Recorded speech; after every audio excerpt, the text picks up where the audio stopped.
how did you get into real estate, right? And how were you able to build that trusted relationship with whoever you're working with on the investment? So Yeah. that's the Yeah, yeah. so really good question. I mean, the barrier to entry in real estate is slightly higher than it is for stocks and bonds and mutual funds. Not only do you need a potential opportunity, which could be the land or the project or Yeah. the investment, but you also need to understand the risk. You need to understand the operations. You've got to work with contractors. You've got to work with the bank.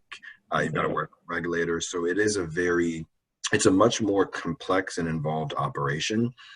So if you decide to move away from more passive investments towards real estate, the Mm-hmm. advice I'd give you is make sure for your first endeavor, you surround yourself with the team that's done it before.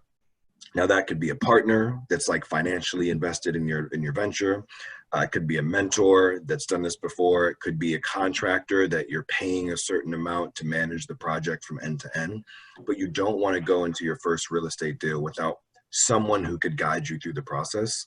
So for me, my first real estate deal was with my two current business partners, Jacob and Byron.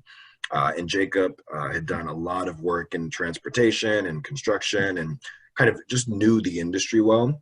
His dad also owns a construction company. So his dad was our de facto project manager. And he was very, very graceful and supportive in running around, managing all of our contractors, working with the state, working with the banks. And it was still complicated, but we had someone who understood how to get past the red tape and the barriers that, inevitably came our way.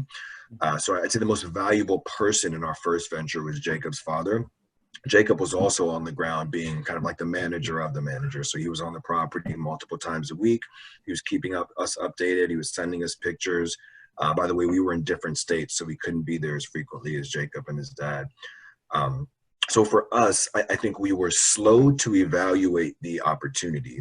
Me, Jacob, and Byron spent a lot of time just understanding what moves the needle in real estate, what type of property we wanted to get, where, what we needed to model to feel good about our return on investment, what the potential, rehab was going to be. As we bought an undervalued asset, put money into it, got tenants in there, got a mortgage on it, and now we're keeping it long term. So we spent a lot of time evaluating that. And then we basically, delegated a lot of the day-to-day project management work to Jacob and his father, who were very, very supportive and gracious on getting us to the finish Okay. line. So I didn't do a lot of the work like directly, but I was able to learn from them. And now I have full confidence that I can do this, in an iterative way moving forward on any deals that I need to lead.